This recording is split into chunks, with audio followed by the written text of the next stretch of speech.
ഉച്ചയോടുകൂടി സ്വർണ്ണവില വൻ ഇടിവിലേക്ക് എന്ന് പോകുന്നുവെന്ന് പറഞ്ഞാൽ നിങ്ങൾ വിശ്വസിക്കുമോ? എന്നാൽ സത്യം ഇതാണ്. സ്വർണ്ണ വിപണി ഉച്ചയ്ക്ക് ശേഷം അതിശക്തമായ രീതിയിലുള്ള ഇടിവിലേക്ക് നീങ്ങുകയാണ്. ഇന്നലത്തെ മീറ്റിംഗിനെ തുടർന്ന് സ്വർണ്ണവില അതിശക്തമായ രീതിയിലുള്ള മുന്നേറ്റം തുടരുകയായിരുന്നു. അതുകൊണ്ട് സ്വർണ്ണവില ഇന്ന് നല്ല രീതിയിൽ തന്നെ ഉയരുകയും ചെയ്തു.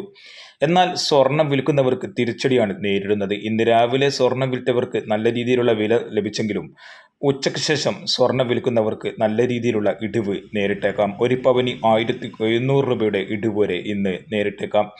24K തങ്കവില ഇന്ന് 12 മണിയോടുകൂടി 7190 ഉയർന്നെങ്കിലും ഇപ്പോൾ നിൽക്കുന്നത് 7175 9 മന്ത്സ് ഗോൾഡ് വിൽക്കുന്നവർക്ക് ഏകദേശം ഒരു പവന് 1700 മുതൽ 1800 രൂപയുടെ ഇടിവാണ് ഇന്ന് നേരിടുന്നത്.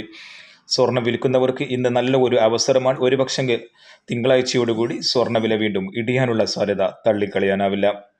സ്വർണ്ണവില ഇന്ന് ഒരു പവന് 520 രൂപ കൂടി 54,120 വ്യാപാരം നടന്നത്. എന്നാൽ 24K തങ്കവില ഇപ്പോൾ നിൽക്കുന്ന ഗ്രാമിന് 7175, തൃശ്ശൂരിൽ 80 എന്ന നിലയിലാണ്. വെള്ളി വിലയും ഉയർന്നു. ഗ്രാമിന് 98, 10 ഗ്രാമിന് 980 വ്യാപാരം നടക്കുന്നത്. കൃത്യമായും നേരത്തെയും സ്വർണ്ണവില അറിയാനും സ്വർണ്ണ വിപണിയിൽ വരുന്ന മാറ്റങ്ങളെക്കുറിച്ചുള്ള സൂചന അറിയാനും ഈ ചാനൽ സബ്സ്ക്രൈബ് ചെയ്യൂ. Thank you for watching. Thank you.